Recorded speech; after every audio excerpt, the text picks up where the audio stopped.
વિડીયોમાં દેખાતા દ્રશ્યો ધુમ્મસના નહીં પરંતુ રોડ ઉપર ઉડતી ધૂળના છે। આ દ્રશ્યો કરજણ ડભોઈને જોડતા રોડના છે।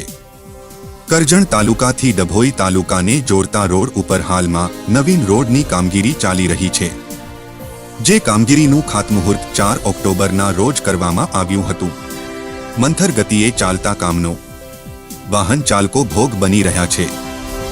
રોડ ઉપર ખોદકામને લઈ ધૂળનું સામ્રાજ્ય હોવાતા અવર જવર કરતા બાઇક ચાલકો ખૂબ હેરાન થઈ રહ્યા છે। રોડ ઉપર હજારોની સંખ્યામાં વાહનો અવર જવર કરે છે, ત્યારે ઉડતી ધૂળની ડમરીઓને લઈ બાઇક ચાલકો હેરાન થઈ રહ્યા છે।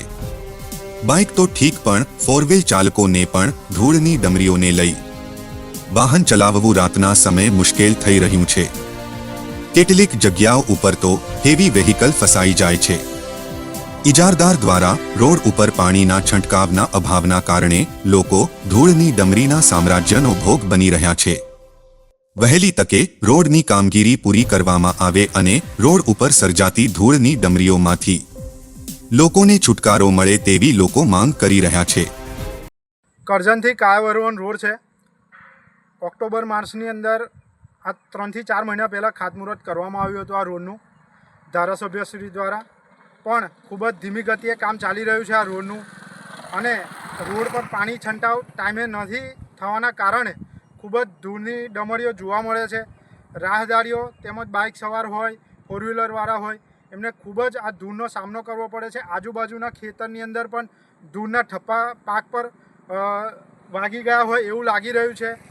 તંત્રને રજૂઆત કરવા છતાં પણ પાણી જો છંટાવ કરવામાં ના આવતું હોય તો કંઈક ને કંઈક ભ્રષ્ટાચારનું બીડું લાગી શકે છે, અને રાહદારીઓને પરેશાની એટલી છે કે બાઇક સવાર પણ એક્સિડન્ટ થતા રહી જાય છે।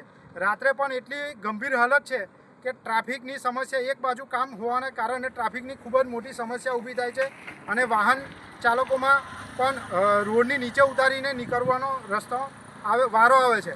એટલે સરકારને અમારી એક જ માંગ છે અને રજૂઆત છે કે આ તંત્ર દ્વારા વહેલામાં વહેલી તકે પાણી છંટાવ કરવામાં આવે, અને અહીંયા જે થતો ભ્રષ્ટાચાર છે એની પર લગામ મારવામાં આવે, અને વહેલામાં વહેલી તકે આ થઈ જાય એવી અમારી લાગણી અને માંગણી છે।